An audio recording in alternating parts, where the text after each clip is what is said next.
Good evening and welcome to Facebook Live with me, Nigel Farage. I haven't done this for a few weeks, and as a result of that, I've been getting bombarded on email, text and elsewhere, all sorts of questions on disparate subjects coming in. So what we tried to do with this, we've advertised earlier, we got some questions in already. We'll also take and edit questions live as we continue. And goodness me, there is an awful lot to talk about. So I'm going to go straight to your questions because whatever I've got to say will come out, I think, in those questions. I'm going to begin with Paul, who says, Nigel, what do you think the government has to gain by ignoring the problems in the English Channel? Well, what it has to gain is to hope there won't be a debate about it. And it wasn't until I went out a few weeks ago into the channel and witnessed at first hand, not once, but twice, the handover, as it's called. French naval vessels escorting migrant boats, ribs, little inflatable dinghies, and literally escorting them out of French waters into British waters to be picked up by UK border force. And this handover process had never been exposed before.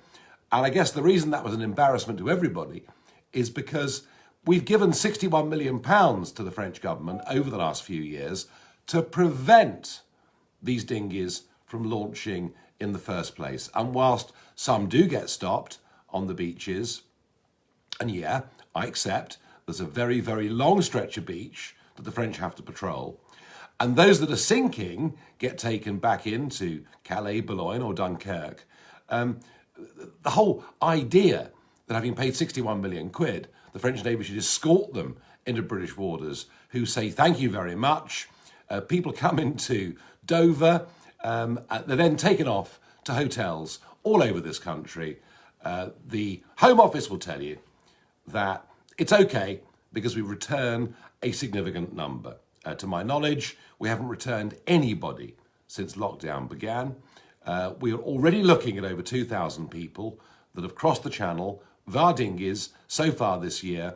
And Migration Watch yesterday, that well-respected think tank, said they think on the current trends, it could be 7,500 people this year that cross the channel illegally on boat, and basically everyone is allowed to stay. So what do the government have to gain by doing nothing about it? Well, they hope there won't be a debate. And I really do think that my going out into the channel repeatedly to get that footage has at least got something of a debate going. But we shouldn't forget, it isn't just dinghies coming across the English Channel, it's people coming into Tilbury in refrigerated containers. Remember that horrible death of nearly 40 Vietnamese people that happened a few months ago. It's people stowing away in caravans, in the back of cars. And do you know, we've actually stopped counting. We've stopped even estimating the number of illegal immigrants living in Britain today. I couldn't tell you whether it's 1 million or 2 million or more than that. What I do know is it's out of control. What I do know is the most visible part of that is across the English Channel. And Priti Patel should listen to Tony Abbott, former Australian Prime Minister. If you go through my social media channels, you'll see an interview I did with Tony a few weeks ago, because when he was Prime Minister of Australia, he faced the same problem. Bigger boats, more people, bigger distances, but the principle exactly the same. And what he did was to tow those boats back to Indonesia. And you know what? Once people knew they would not be allowed to stay in Australia, if they came illegally across the sea, the whole trade stopped. Let's move on. What is your opinion of the government's offer regarding citizenship for 3 million in Hong Kong? I must admit, I had a very heavy heart back in 97 when the handover took place. But even I didn't think or didn't understand exactly what the nature of the Chinese Communist Party was. And they have driven a coach and horses through the agreement originally struck back in the 1980s. The idea, of course, was one country, two systems. That's now gone. They're now cracking down on any political thought or opinion being expressed inside colleges, universities, schools in Hong Kong. People are now threatened with life imprisonment if they demonstrate. It is a complete Chinese communist takeover of Hong Kong. That, of course, is shocking. It's awful. We have been, our government, very slow to condemn the behaviour of this Chinese regime. The reason, of course, being the British Conservative Party love China. Ever since Cameron got in number 10, we've let them into the nuclear industry, we've let them into our steel industry, we've let them into our telecoms industry, and an awful lot of former politicians, big business figures, former senior civil servants are very much in the pay of the Chinese. Elite capture. So all Boris can do is to say, well, 3 million of you, have got a former British overseas passport, and you can all come and live in the UK. Well, immigration is about quantity. Immigration too is about quality. And I've no doubt there are many people living in Hong Kong who could come to Britain who've got very, very good high-tech 21st century skills that could be beneficial to this country. But 3 million? The number is just incomprehensible. So am I sympathetic to the people of Hong Kong? Yes. Do I think we should, if things really get ugly, grant refugee status to maybe quite a large number of people? Yes. But the idea of an open door to 3 million strikes me as being ridiculous. And the odd thing is, there's not been a single word of criticism. And I know why. Because the next question from another poll gets us to the heart of the debate that's been going on over the course of the last few weeks, even months, in this country. Nigel, I heard you talk about Black Lives Matters, explaining about defunding the police. With the facts you know, what else does this movement want? Thanks. So let's get to the start of this. The brutal murder of George Floyd. Whoever he was, however unsavoury his background may have been, it was a shocking, horrible thing as we saw it. It really was. But the speed with which suddenly the Black Lives Matters movement had overtaken everything in the West. And I mean, look at our country. The Archbishop of Canterbury, apologising for our sins of the past. Prince Harry, God help us. I won't even go there. He's not even worth talking about. The English cricket team taking the knee, wearing Black Lives Matters logos on their cricket shirts. Boris Johnson, Matt Hancock, parroting Black Lives Matters. The media going mad about this. Now, if this was about equality of opportunity, if this was about a fair and just society, if this was about everybody, regardless who they are, being treated fairly, squarely, and evenly, I wouldn't have a problem with anything that was said, or anybody marching, or any of those things. But we need, and I've been trying to do this from the start, we need to draw a distinction between what those three words might represent and the Black Lives Matters movement. Funded heavily, and I mean tens of millions of dollars in the USA over the last few years. Funded heavily by very, very shadowy billionaires. And with an agenda that I think would have made Lenin blush. This is about all-out Marxism. It's about the destruction of capitalism. It's about getting rid of the nation states as we know them. And of course, it's about defunding the police. And yet, many of those in our mainstream broadcast media, who you would have thought, given their position of responsibility, would before not just interviewing people, but also giving their own opinions, you would have thought they might have done a modicum of research. I found myself about 5 weeks ago on Good Morning Britain with Piers Morgan, who seems to have become increasingly crazy since this virus came along, explaining to a panel, incidentally a panel that was 4 against 1, but hey, I'm used to that in my career. But when I explained that Black Lives Matters was about defunding the police, that it wasn't actually about racial equality, it was about anarchy, it was about destroying all the symbols of this and every other Western country and what we stood for, I was outright called a liar.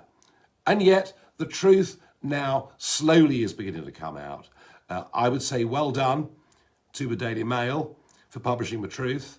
Well done to the Times newspaper, whose editorials too have exposed the fact that this is a Marxist organisation. By the way, don't take it from me. Look at their website.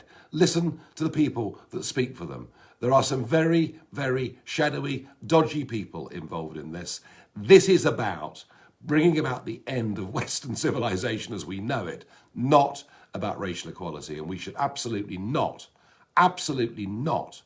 be backing the Black Lives Matter movement. Now, if you're with us, if you're enjoying this, if you think more people should be able to engage in this debate, please share this right now with your friends, with your family, with your associates. A lot of you, by the way, have logged on already, but share it so that more people can hear an alternative view, because they're not going to hear it on the BBC. They're not going to hear it on Sky News. They're not going to hear it on most of our broadcast media, who incidentally have levels of public trust in them that are collapsing with every single week that goes by. Dot asks me, how can we tackle this awful infiltration of our education establishments by the Marxists? Well, this goes hand in glove, Dot, with the previous question. I mean, we seem to have a young generation who've been brought up, certainly in a very different way to me. I remember as a kid, teenager, in the playground, you'd argue with people, you'd disagree with people, and you'd say, well, I can say what I want. It's a free country. It's a free country. That was what we believed when I was young. And it's a free country meant you could say within reason what you liked, even if other people didn't like it. It's called free speech. It's called liberty. It's called democracy. And you can argue that we fought 2 very expensive world wars so that we and much of the rest of the world could go on enjoying those freedoms. And yet, there is a younger generation amongst whom a huge number seem to think that diversity is everything unless it comes to diversity of thought and opinion. And then they say things not like it's a free country, but you can't say that. You can't say that. It's against the law. You can't say that to me. I know my rights. There is a massive cultural change that has gone on. It seems that a very large number of young people do not judge free speech, do not judge freedom of expression as being basic, fundamental human rights and liberties. They look at it the other way round, that they think they've got an ability to silence those who do not share the same opinion. It's called the cancel culture. And you'll see it's now not just happening to people in the public space of politics and current affairs. It's happening to actresses. It's happening to authors like J.K. Rowling, where they happen to say something that the mob don't like, and the mob want them to be closed down. And Dot, at the heart of this are our educational establishments who are not teaching critical thinking. They're not teaching people, here's a problem, here's an issue, here are 2 approaches to it, you choose which is the one that you believe in. They're being taught, here's a problem, here's an issue, here's one response that is virtuous and good and correct, and here's another which makes you more or less like a supporter of the Nazis. And I have to say that our university education system, heavily publicly funded, is not doing its job of teaching critical thinking. And I genuinely think we ought to re-examine why public money should go into organisations that have a political opinion. Don't forget, 21 vice-chancellors of British universities, without any reference to their boards, came out in favour of Remain during the referendum. Enough said. Let's move on. Peter asks me, are you streaming from your local pub just to annoy the mainstream media? Wasn't it interesting that I went to the pub on Saturday at midday, queued up outside, followed the arrows and stood where I was supposed to stand and sign my name in the book as if they didn't know me anyway, and went in, had a drink, and left half an hour later or so. Really interesting, the reopening of pubs and the media response to it. The sort of London view is that people that go to pubs are just subhuman, working class thickos. They look down upon people that go to the pub. They laugh about people that go to the pub. They're sort of knuckle draggers. And it's why, comedy programs parody Tim Martin, the boss of Wetherspoons. Although, I can see why Tim could be parodied because he's a big, exceptional looking guy. But it's all about the fact that to those in the media set, pubs are there for a subculture. They are much better than that. They go to wine bars, they go to Soho, they go to places full of lovely darlings, and pubs are for the plebs. And it's one of the reasons why, I was so cartooned and mocked and parodied for going to the pub. But not that I minded. It was quite flattering in a way. So part of what happened on Saturday was this sort of form of media snobbery about going to the pub. Oh my God, look, there's Nigel Farage. He's going to the pub. Isn't it simply ghastly? And yet when it comes to election time, you now see the mainstream politicians turn up in pubs and they stand there with a pint and look around looking like lemons because they don't really know exactly where they are because it's not their normal habitat. I like pubs because I reckon they're pretty classless. I like pubs because you can have a good debate. I like pubs because you can have a good laugh. And I like pubs because every pub in this country is a parliament. It's in pubs where we discuss current issues. Everything from the England football team manager to is the local vicar any good or is he a Marxist? Right, let's move on.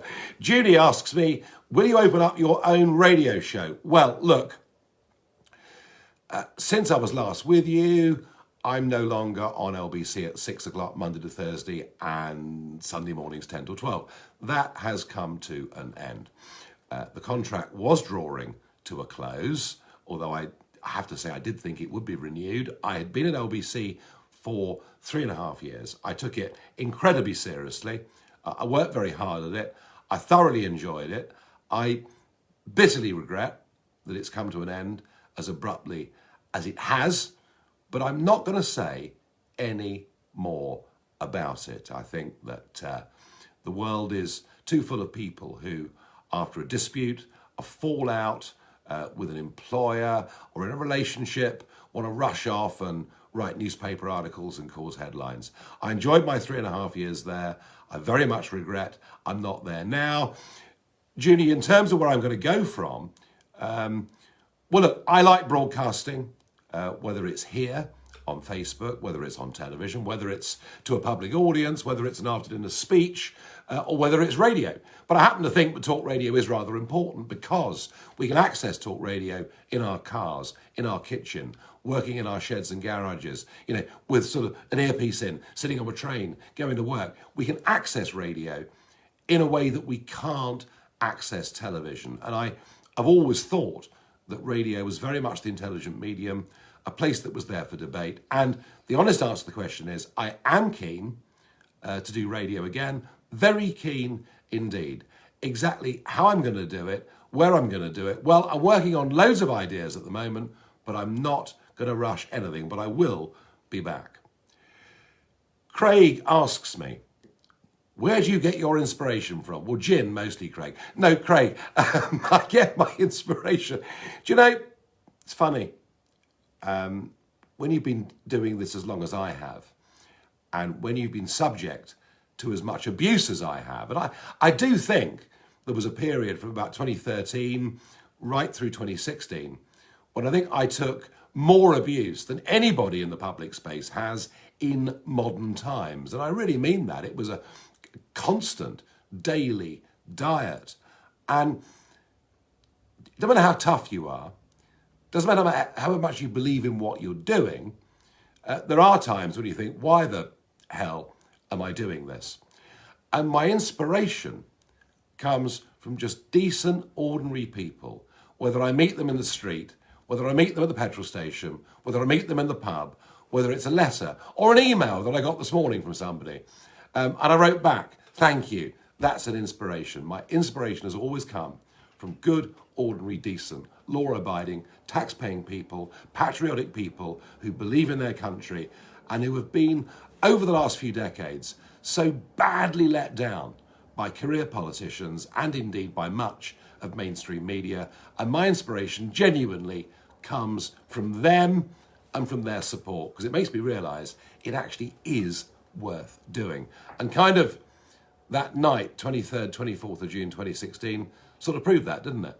That despite everything that had been said about Brexit, about me, about all the people who in the end took part in that campaign, we saw that actually there was a majority view that supported those things that I'd fought for. So it proved to be the right thing to have backed. Robert says, please get a new name for your party now that you've achieved Brexit. We need a patriotic party to unite the disgruntled people of Britain. Well, look, the Brexit Party came about, as you know. It was launched within 6 weeks. It had won the European elections. Without that, we wouldn't have Brexit. Without that, I've no doubt we'd be close now to a second referendum or goodness knows what else. We did our job on the big ticket of what the name of the party was. We are still in negotiations, and whilst I have to say there is much this government has done and is doing that I am deeply, deeply critical of, thus far their chief negotiator, David Frost, is, it seems to me, saying, and I believe doing, the right things in making sure that we become an independent country with a completely new set of arrangements. Now, if you go back over the last quarter of a century, every time one has placed their faith in the Conservative Party to deliver on their promises, you've been let down like a cheap pair of braces. So it's not to say there won't be a last-minute sellout, but something in me says there probably won't be. Because I think Boris Johnson is bright enough, and those around him are bright enough to know that if they were to fall at the final hurdle, to leave us aligned to single market rules or whatever it may be, unable to conduct our own trade deals, that their political support would literally fall off a cliff. A lot of those people who voted Brexit Party had lent their votes from Labour. They then, having voted away from the Labour Party, voting for us, voted Conservative. But again, in fact, I often joke that we were the gateway drug to Boris winning his majority. But they are lent votes, they are mobile votes. And Boris knows if he lets people down on this one big promise, he'll be out. So I think Brexit is going to get delivered. If you're enjoying this, please share this Facebook Live. So look, let's see. The Brexit Party is here. It needs to be here as an insurance policy in case this still goes wrong. And if we, folded up our tents tomorrow, it'd make it easier for them to give in and make last-minute concessions. So I still believe the presence of the Brexit Party, the threat of the Brexit Party is still very important. Beyond that, is there a need for a patriotic party in British politics? Almost certainly there is. But let's just see through and see the last phase of this Brexit process. Sally Ann says to me, when are the government going to help our veterans? Too many suicides. Well, Sally Ann, I had one this morning. I had a letter this morning from somebody talking about an SAS guy who committed suicide just last week. And we're kind of in an environment where the death of certain people seems to matter more than the death of others. It's a difficult place that we're in. What is amazing when you go to America is to see the respect with which their veterans are treated. I mean, it's, you're boarding a plane, an internal flight in America. Will those come forward first, who are elderly, with children, or veterans? And veterans have their badges, they get on planes first, they get treated with a remarkable degree of respect. And kind of what we've done from Blair's time onwards is to expect our military forces to do more and more and more. And yet our veterans, it seems, in too many cases, have been treated with too little respect. Colin says, Nigel, can you do another interview with Candace Owens? What a breath of fresh air she is. Colin, what you don't know is that Candace married a good friend of mine, George Farmer, last year. And I was honoured to go to the wedding in Virginia. And I was honoured to be asked to propose a toast to the happy couple, which I went to Virginia and very gladly did. And I've been a friend of Candace's, following Candace since way before, she was as well known as she currently is. Joe Biden, You know, when you said that all black people had to vote Democrat, well, I tell you what, there are some, actually, perhaps even a growing number, that do vote Republican. But I agree, Candace is a very important part of this whole debate. And isn't it interesting that the debates we're having here, the debates happening in America, the debates happening in Australia, and in so many other countries, they're all pretty much the same debate. This is all about, you know, do you want to live in a nation-state democracy that has respect for what it is, respect for its history, and wants to move forward on an independent basis? Or are you with the globalists, and now indeed the Marxists, who would break down the nation state and replace it with some form of global government? That's not an exaggeration, it's not a conspiracy theory, it's actually what they want to do. Ed says, will you be raising a glass to that nice Mr. Davey after his touching concern for your welfare? So, Mr. Davey. Ed, it's not Mr. Davey. No. It's Sir Ed Davey. Please show the acting leader of the Liberal Democrats with a little bit more respect. He's been knighted for doing his best to give away our country to Brussels. It's a great honour. He must be absolutely thrilled. And now he's running, of course, to become official leader of the Liberal Democrats. He's just got a big donation in from somebody who is on the advisory board of Huawei, the Chinese telecoms company. Kind of tells you about all you need to know. So he demanded that the police hunt me down on Saturday for going to the pub, because by his calculation, I'd only been back 13 days from the United States of America, because I went over to see Trump's first rally in Tulsa. To Ed, I would say, depends how you count on your fingers. I made it 14. But even if you want to split hairs over a few hours, just try this for size. I've been tested in America before I got on the plane and left to come back. I was tested in this country not long after I'd landed. The symptoms of this virus can incubate. Having the virus does not incubate. Either you've caught it or you haven't.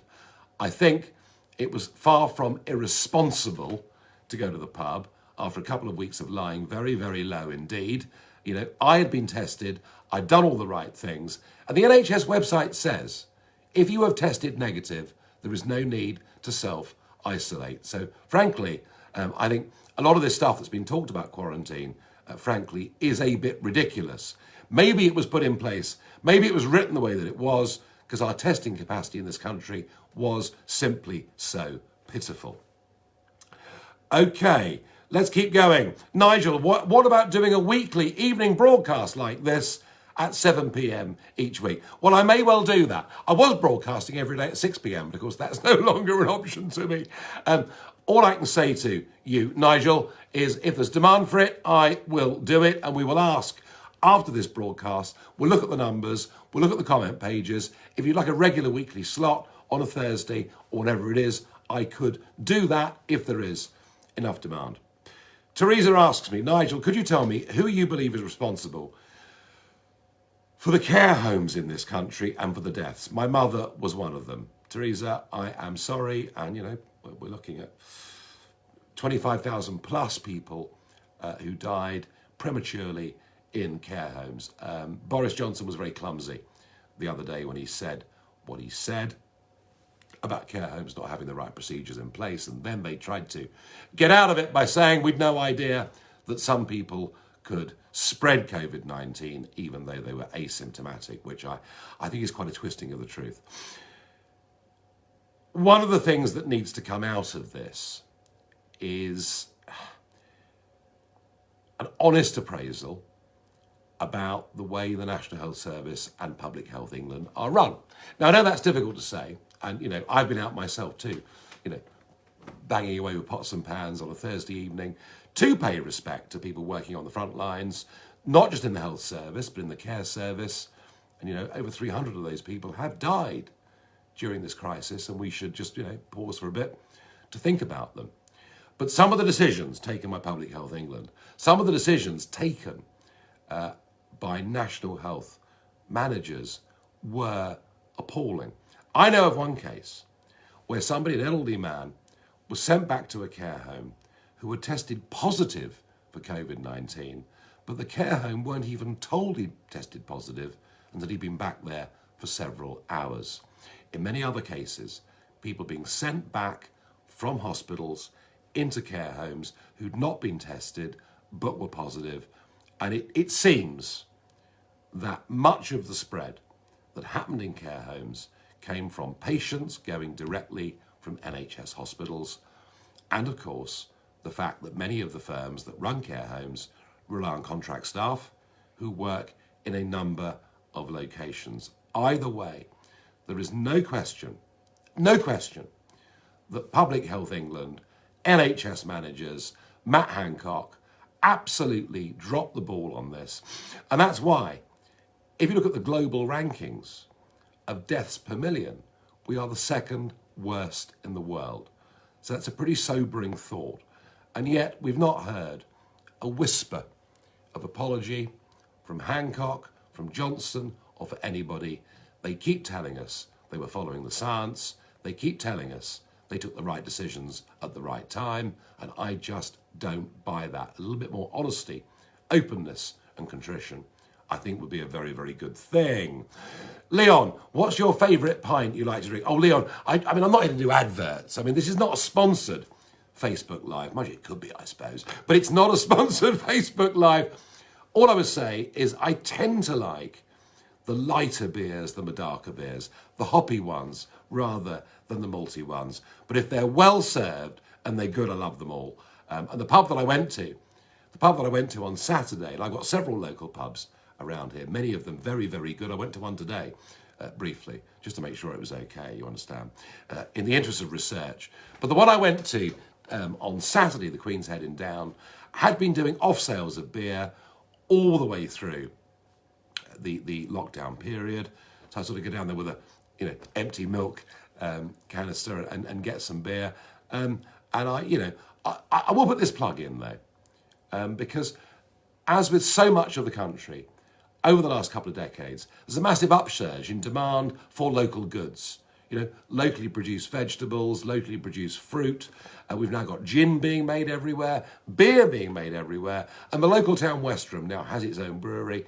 First-class stuff, and I was buying that during the whole of lockdown. Dean says, do you agree with lockdown restrictions, and when do you think the whole thing will end? Dean, we should have locked down a few days before we did. That last 4 days of dither saw infections in the UK double. Why did I want a lockdown? Because we were dealing with something we didn't understand. We were dealing with something that was entirely new. We now do know a fair bit more about it. We do know it's dangerous, but we're reaching a point. We are reaching a point, I think, where we realise that the damage to society of lockdown, and all right, I know it's great for some. Some have been furloughed, sitting in the garden drinking beer in the sun, having a great time. But the truth of it is, Dean, that if we, as other countries are experiencing, do see a second big wave of this virus, and let's pray we don't, but if we do, I think then what it comes to is the vulnerable shielding quite aggressively in many ways.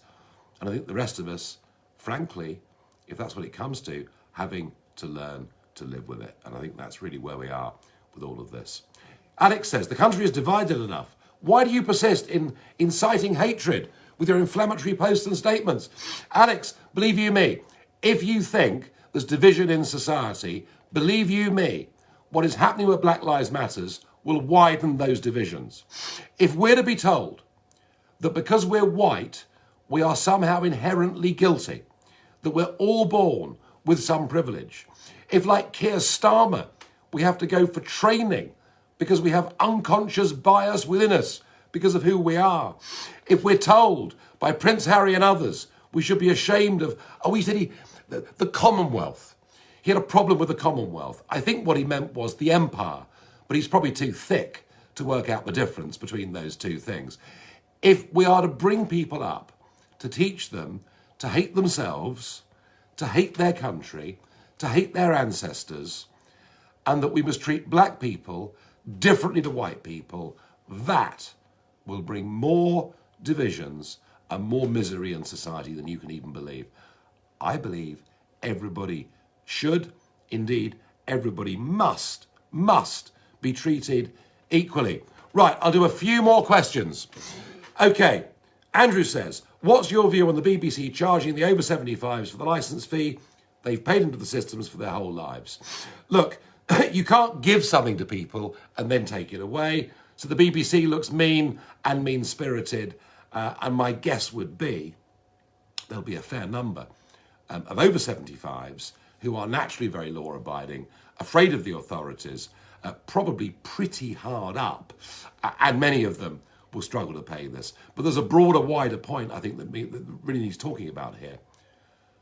Trust in the BBC, according to the Reuters Institute, has fallen by another 20% since 2018.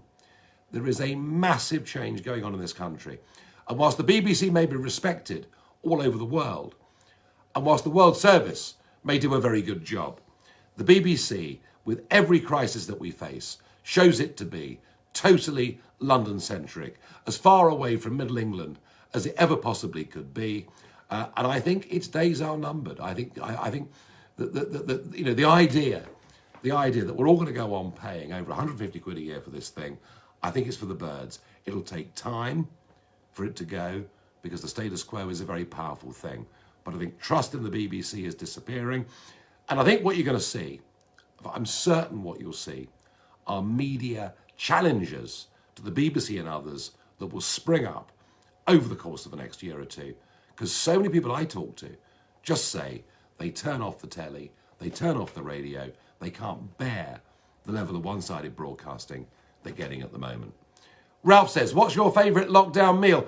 Well, April and May were so fantastic, it was grilled sardines, no question. And then, as May developed into June, and as I was going out in the English Channel, doing the filming, on the handover in the migrant boats, I had access to a lot of fresh mackerel that I was catching, and that then took over as my favourite food.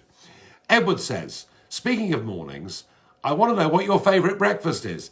Ed, I love eggs and bacon. I love really good butcher's sausages. And by the way, isn't it great that so many butchers and other people have really done well during lockdown? So I love a big breakfast, but I have been during lockdown on a bit of a cut down. I've managed to lose best part of a stone, haven't done badly. So the breakfasts are, let's put it like this, I'm not doing them every single day. Andrea says, will you be having a dishy-rishy, bog-off meal deal? We all will. We all will. Because if we go to the pub for a pub lunch, go to the pub for a sandwich, wherever we go, we're going to be getting some of that subsidised by the Chancellor in August. I think it's Monday, Tuesday, Wednesday of each week. I'll take one more question. Tim says, is there any truth in the rumour you're starting a new party because one is needed? No, Tim, I'm not starting a new party. We've got one. It's the Brexit Party. It's there. It's done an amazing job. It's got a large number of supporters, and it may need a rebrand. If Boris gets this delivered properly, it may need a rebrand. But just one thought to end on. I was able to build UKIP, able to build the Brexit Party through European elections contested on proportional representation. And in both 2014 and 2019, I led parties that won national elections. Because it was PR, people voted on the merit of the party. Under first past the post, they vote for someone because they fear the other person getting in. It's a lot more negative voting than positive voting. Breaking the first past the post system in this country. In Scotland, the SNP have done it. In England, I'm not even sure that it's possible to do that. So to get a new party up and running under this electoral system, all I say to you is, it's a damned difficult thing to do. I think as we proved with UKIP and the Brexit Party, it can be done, but we did get that leg up, that lift through European elections.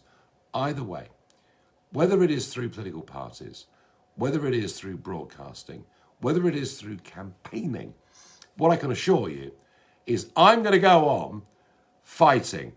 And what I've seen with this madness that is overcoming our country, with even free speech itself now being threatened, says to me that people with guts and courage have to stand up and fight. And we're not going to get that from mainstream media. We're not going to get that from our pathetic Archbishop of Canterbury.